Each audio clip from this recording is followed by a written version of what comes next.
Ideally, officers coming home would be able to have 20 to 30 minutes to decompress before engaging with the family. But we all know that sometimes that's just not realistic. Your spouse has a life, a full time job, manages the household. When you're not there, your family has their own business and their own chaos. Heck, maybe the officer parent is the parent who's doing all the parent pickups or bath time. Or maybe your spouse travels for work. Real life dictates that as a couple, you're not always going to be able to put the officer's need to decompress ahead of life. Real life dictates that you will have days when both of your worlds feel like chaos, have heaps of stress, and just feels like a shit show. This can lead couples to disengage and argue.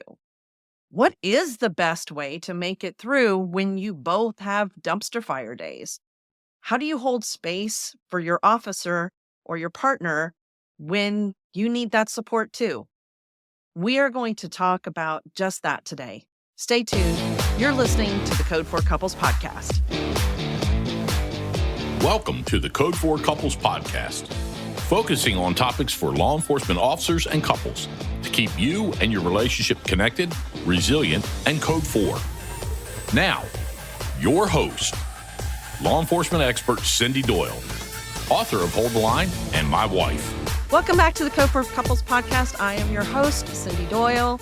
And today with me, I have a special guest who was strong-armed into coming on and talking, who is my husband. Strong-armed, yeah, okay, something like that. He agreed to come with me on this. We were talking about this podcast on the porch last night and how I was going to put it together. You had some good input. And so I said, hey, would you do this with me? He is a retired officer now, served 21 years and retired for how long now? Close to 3? 4. Oh my gosh. Time goes quickly. So thank you. You're welcome. For coming on and talking about this. Topic came up when I was at the conference in Oregon, when I was presenting at the... Just 3 days ago. Yeah, peer support conference. 4. Yeah. I thought this question was a good one because the officer was saying, what do I do? I was going over that coming home ritual, which is in the first podcast of this year, by the way. But I was going over that coming home ritual and I got to the second step. Like the first step is to change your mindset. Like what kind of partner do you want to be? Oh, and then the temperature check maybe? Yeah. So the temperature check is the second one. Okay. And he stopped, or we were talking through it, and he said, okay, what happens when both of us have really bad days? How does that change things? How does that change the process? I was working with him through this, and I was surprised that the whole group really didn't know what to do.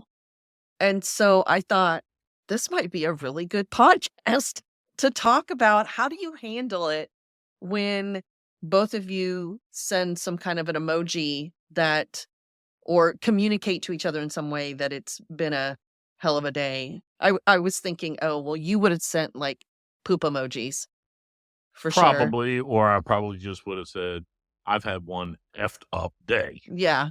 Yeah. So, or like fires, dumpster fire things. I always think about that. Yeah, like your head, the little emoji guy that's all red, that's like his head smoking or whatever it's doing. Yeah, I the one I send sometimes to you while I'm at the office is where the brains are blown, like the top is blowing up. Yeah, that's usually my sign, not because you write back and you're like, oh, that good of a day, huh? Yeah. What do we do when these stressors are going on? And the flu's going around, kids get sick, everybody's sick. And so I think a lot of times too, it's like you're on the job and you come home and it can be chaos. And you've probably left in chaos, especially if everybody's been sick. Sure. But, I mean, yeah, it's just as bad at home as it is at work, just in a different way. Yeah. Or different, I don't know, situation or whatever. Sure. Yeah. Issues. Different issues. That makes sense. I was trying to think of what causes conflict when these situations occur. When we both have really bad days, what are ways that couples kind of handle it? And I was thinking about the conditioning with officers, but also how family kind of reacts in different situations as well. The first one I came up with is stress is different for the both of us. Like, what's bad for me is not bad to you necessarily. Right. It's all what you're used to or what your filters are. For instance, the children are all vomiting. Yes. I'm used to seeing that all the time. So to me, it's like, whatever, So where, there's not a reaction. oh, I mean, it's like, okay, we got a cleanup to do Uh-huh. where maybe the spouse, Mm-hmm. is like freaked out by that kind of stuff or, you know what I mean, or grossed out or something. Yes.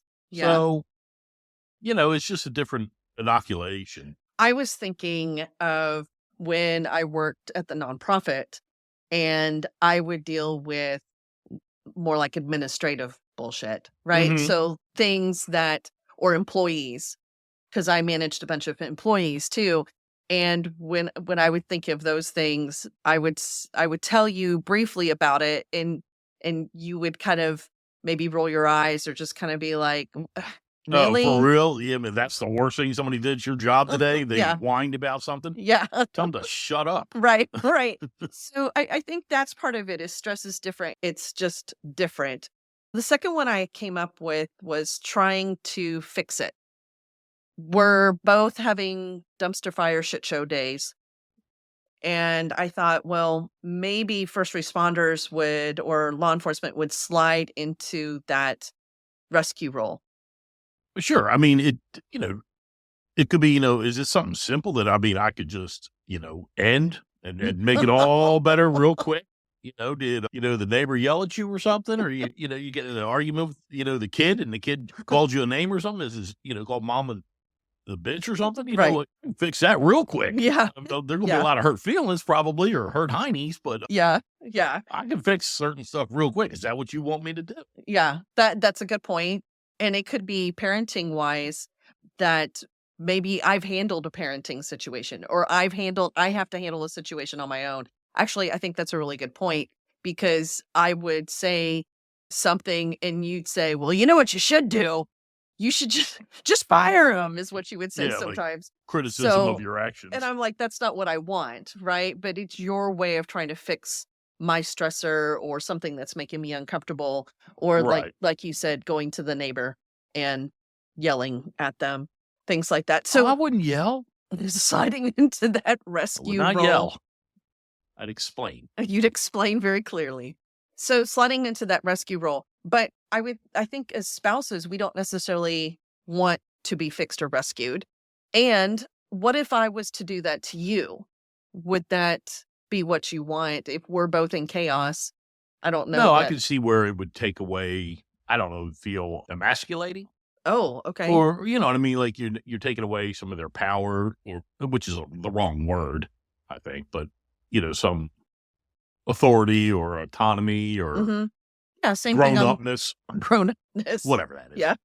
So then on the flip side of that, I thought about the victim role because officers are coming down from hypervigilance. Right. So they're exhausted, prefrontal cortex, tired, offline, but that HPA is available. Reacting may be a part of it. Not having the capability to really think things through, Mm-hmm. where you Right. say, okay, you have the reactionary or the reactive Mm-hmm. versus really letting it sink in and maybe look for a better way, look for a soft way. Oh, So, no, I think that's right. A um, softer way to approach it. right. A less volatile way. I had written the phrase, I don't know what you expect me to do about it, Mhm. which I think is more of a reactionary kind of a quote unquote victim kind of phrase. But as I'm sitting here thinking about that, and you saying softer, if I wasn't tired, if I wasn't in my own dumpster fire, Mhm. right? It could be like a, "Hey babe, I'm not sure what you want me to do. I Right. don't know what you want me to do right now." Right. Right? Which is way different than Or how it's probably gonna come out. or help me, give me some clues on how you want me to help you Right. figure this out. Yes. We're using my, what do you call it? My storytelling voice or There my you go. adult words. But I know for us, I know there were times when you had said, "I don't know what you want me to do about it." Right. And I would say, "Nothing," and I'd hang up the phone. then I'd be fine. Great. True stories. It's so I think that's probably we're both having hard moments or hard days, and then we're not able to kind of lean on each other. I might have already covered this one. I said comparison and one upping. Like that's your stress. I think we kind of went over that, right? I mean, yeah, Or maybe even verbalizing, right? Instead of thinking it, it's verbalizing it. Well, you think you had a hard day? You right. know what I went through? Right. I had to crawl through a shit-filled tunnel after somebody or something, Yes. Yes. literally. Literally. And the last one I had is in it to win it. Oh, yeah. That was so this is something that you taught me. You taught me the in it to win it thing. I didn't even realize that it was a mindset until we were doing a podcast one day and you threw it out there and I went, "What?" Oh, It'd be yeah. interesting for me to go find that podcast again, but yeah, this idea of, well, do you want to explain the in it to win it? No, go ahead. Oh, okay. So the in it to win it is that I need to win in order to be alive and stay home and come home, right? I need to win. Oh, yeah, yeah, in order- absolutely. But I mean, then that just goes into everything in life, Yes. whether you're, the simplest thing in life, oh, I'm going to finish the laundry and get it all folded in less time than she is. I mean, just something stupid. It is something stupid.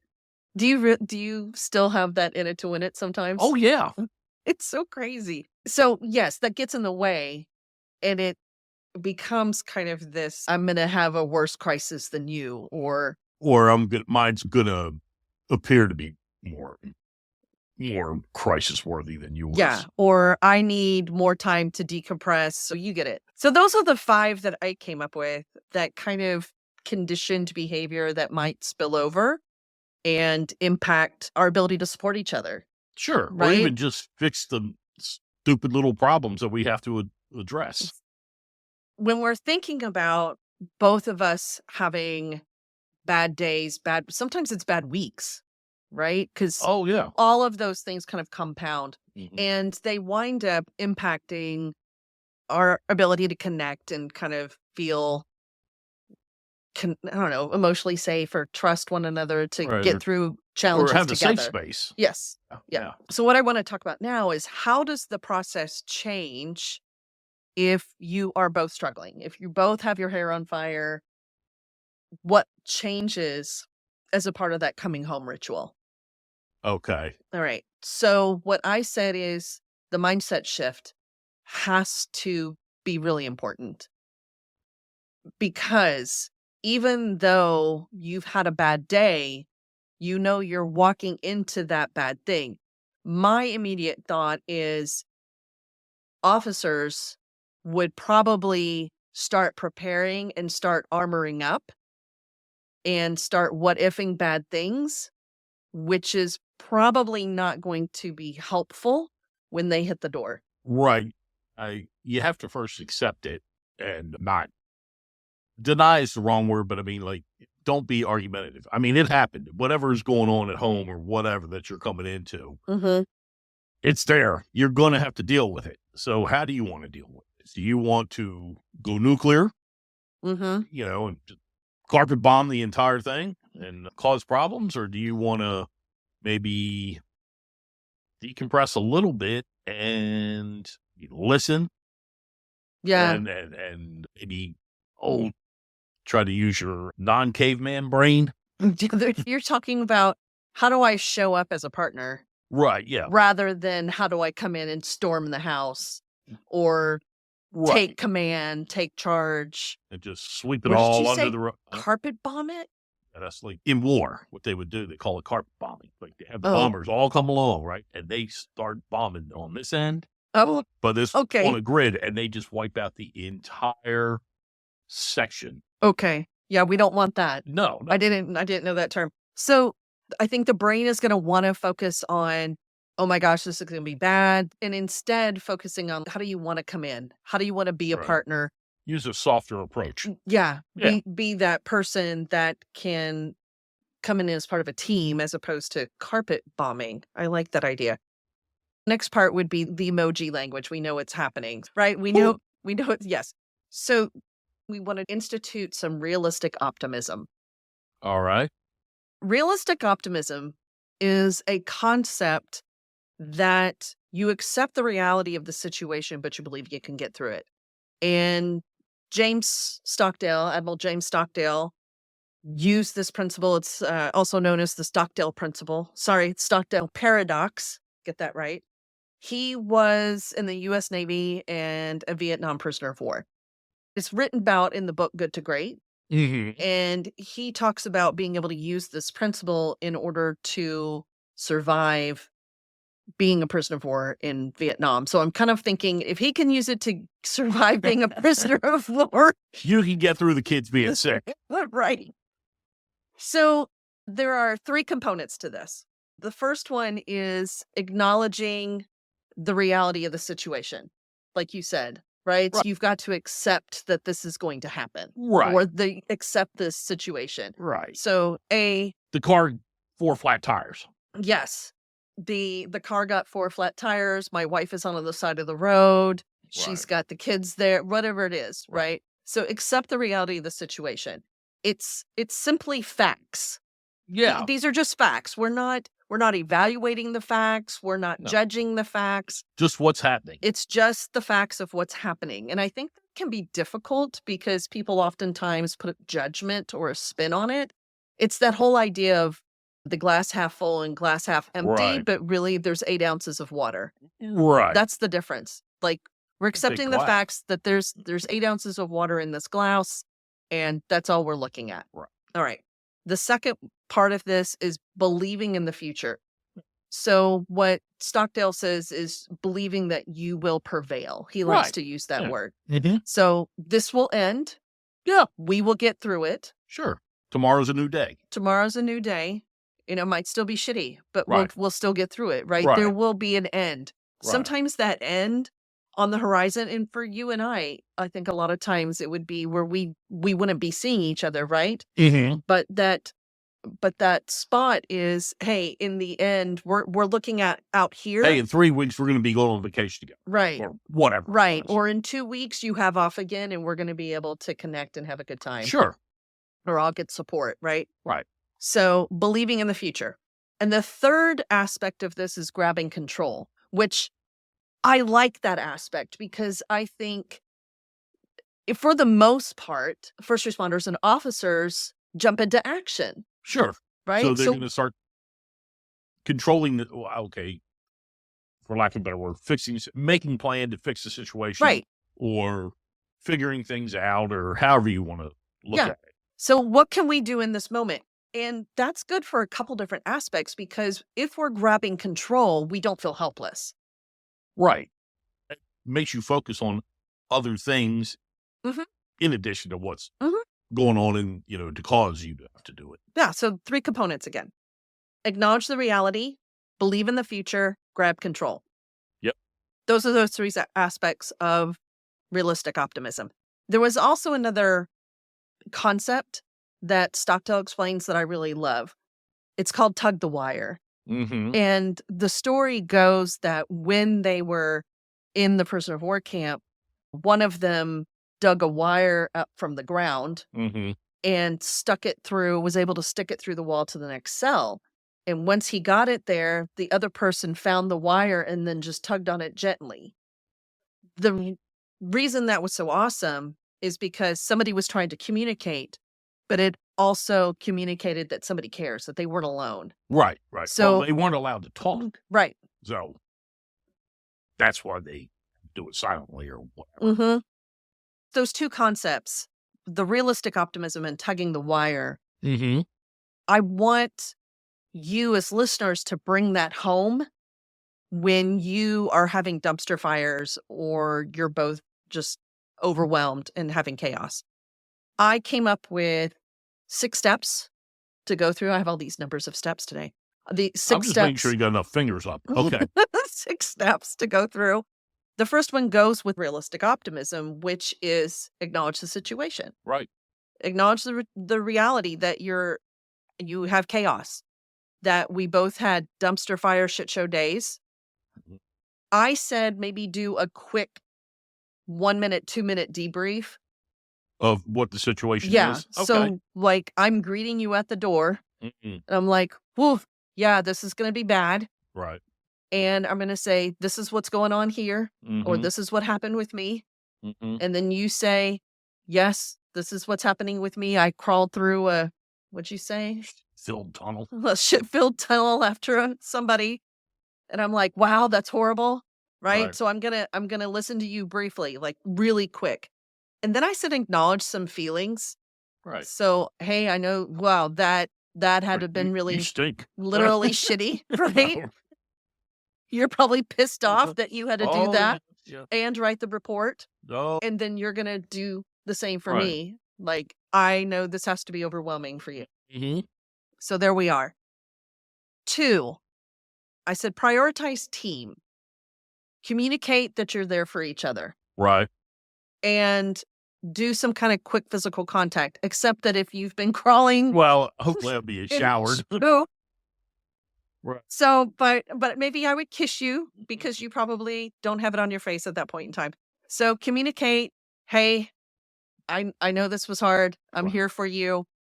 And then the second one is some kind of quick physical contact. I said a 10-second kiss or a 30-second hug, because that 30-second hug, I don't know if y'all know this, but if you do a 30-second hug, it communicates to the body to power down Well, and okay. tells your body that you can relax. But some people like the long kiss instead. So, Okay. but still, we're still what, 2 minutes, 3 minutes? Yeah. This is a 3-minute process so far. Number 3, I have triage. What's the most important need at the moment? Right. What's on fire? What do we need to do? Right. How do you need me? How do I fit in? Do you need to shower because you are, It stink. you stink? Or gross. And Or, then what do we, and I even put that in there, shower, bathroom, quick breather. Yeah. What personal need do you have? So Right. what's the need in the Or I'm environment? starving, and I just need to put some in my belly. Yep. My blood sugar back up or whatever. Right. Or I'm thirsty or whatever. Right. So- So what's the environmental need? Right. What's going on here? And then what's the personal need that you have? Sure. Number 4, I said, come up with a quick game plan to get you to that breathing point where you can kind of take a breath for a second. So that might be, depending upon the situation, it might be something with the kids. It might be, hey, I just need 10 minutes by myself and we each go to our corners before we, Right. if we don't have anything in the middle Right. of Or us, do you right? need me to handle specific something right now? So the quick game plan. Number 5, I said realistic optimism. Telling each other, hey, we're going to make it through this. We're going to make sure to extend generous explanations and we're going to own up and repair. So, Own up to what? okay, good way to walk into that. So here's what I seriously, said. So here's what I said is that in these moments of crisis, we don't always respond in the kindest ways. So Oh, yeah. I was thinking about authoritarian spillover. So last week's podcast was about authoritarian spillover and how it can be directive and short. Right. I can extend a generous explanation and say he's just in What command mode Or- trying to get this done and not take it personally. And then, okay, so later on, I would say, oh, wait a minute. Sorry I was so short or direct or off-putting, with my mannerisms or voice, Yes. because I just wanted to get it fixed. And let's not pretend that I don't get like this too. I can be very short. Sure. And get very directive and do an eyebrow and get sassy, It hurt my feelings. right? Yes. And so Everybody does. Right. Can. So the generous explanation can go on both sides. And so Sure. if you know that, hey, she's had a shitty day, you're hopefully going to extend to me some kindness, Right. right? But I still need to own up and say, hey, I realize that I Right. just barked at you. Right. I And mean, you or didn't 30 deserve minutes that. ago, I took that on you and, 'cause- Mhm. yeah, sure. So both of those have to exist. Sure. One can't exist without No, it's a two-way street. Yeah, I mean, I can't just give generous explanations and you never own up, or vice versa, Shouldn't be that way. Put it that way. because then that just breeds contempt. Sure. Right. Okay. And then the last part of the realistic optimism I had was to make sure to tug the wire. So some of Yeah. that can be really simple. It could be, if if the one person is taking charge and getting the situation squared away, making plans or whatever, maybe the other person, gets them a glass of water or they need, like they can see that, oh, wait a minute, they're cleaning up a mess, let's say. Oh, they're going to need some more paper towels or whatever. And they just go grab a roll of paper towels. They don't even say anything. Just kind of put it over there and just, act like support. Yeah. But the person knows where it came from, obviously. But they don't look for any thank yous at that point. It's just a unsung hero type approach.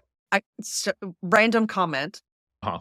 I think that's interesting that you went that way because you're an active service person, I think, and I'm a physical touch person. Oh, because as I was answering that question in my mind, I thought, oh yes, if I come by and just kind of rub your shoulder or touch your back or say like I'm here, and I thought that was sweet that you're like, nope, we're gonna like, hey, I'm gonna give you the paper towels. I'm like, that's so you, and the other one's so me. I just thought it was funny. So tug the wire. The last thing I had is after you have made it through, make sure that you connect, make sure that you celebrate, give each other a high five for making it through. Yeah. Decompress and share what your dumpster fire was or what kind of shit you had to go through in the day. And make sure to validate and empathize. And you may get a good laugh at them. Yes. When it's all said and done, sort of. Maybe not that day. Maybe it might be a week later, but it can happen. So first, you're going to acknowledge the situation. You're going to prioritize that you're a team together. You're going to triage the situation, come up with a game plan, stick in some realistic optimism. And then afterwards, make sure you celebrate that you made it through. High five each other and then kind of lean on each other. Oh, you mean like celebrate the win because you're in it to win it. Yes. Okay. In it to win it as a couple. Absolutely. All right. I think a lot of times we forget to acknowledge we got through that and we did it together. Right, sure. And I think that's we've been a pretty good team doing that or whatever. Yeah. And spinning this around where instead of I'm hurting more than you're hurting, or I'm struggling more than you're struggling, or my needs are greater than your needs, that you figure out how to do it together. Well, wouldn't it be if you guys were like both 100% in it as a relationship? That if, let's say you were only 50%, quote unquote, hurt or whatever, and I'm like 80%, quote unquote, hurt. Well, wouldn't that just be like, we both are, like combine it. And then so we're both equal in hurt, quote unquote hurt. So, let's just get through it together. Yes. I was kind of thinking of it as like, if we're both injured, we both have an injury, that we would do better supporting and doing kind of more of like a 3-legged race than we would be hopping around on one foot. Right. Okay. So just to recap really quickly, if both of you are struggling, and having a moment where you send those emojis and they are just both poops, then there is a process that you can go through. I really recommend that you talk about this as a couple. Talk about what it would look like. It's important to plan ahead of time as opposed to waiting until the moment. The goal here is to increase emotional safety in your relationship. And by getting through those tough moments and times, it builds trust and it increases connections in your relationship. And look at each other's individual skills. You could what if situations before they happen. What if this were to happen? Well, you're better at this and I'm better at this. So maybe if we had to work together as a team, well, I could do this knowing that you're over here to take care of that. That is awesome. So. And tag teaming in a different way. Sure. Yeah. Kind of divide and conquer, but you're really working for the same goal. That's exactly right. Thank you. Oh, you're welcome. For joining me today. I appreciate it. Oh, no problem. And guys, I hope this helps you to keep your relationship code 4. And until next time, you keep it code 4. Talk to you later. Bye-bye. Thanks for joining us. For more information about the podcast or Cindy, check out code4couples.com. All intellectual property rights owned by CRLD2 Ventures, LLC, are protected by the firm of 9mm, 45 ACP, 5.56 millimeter and 12 gauge.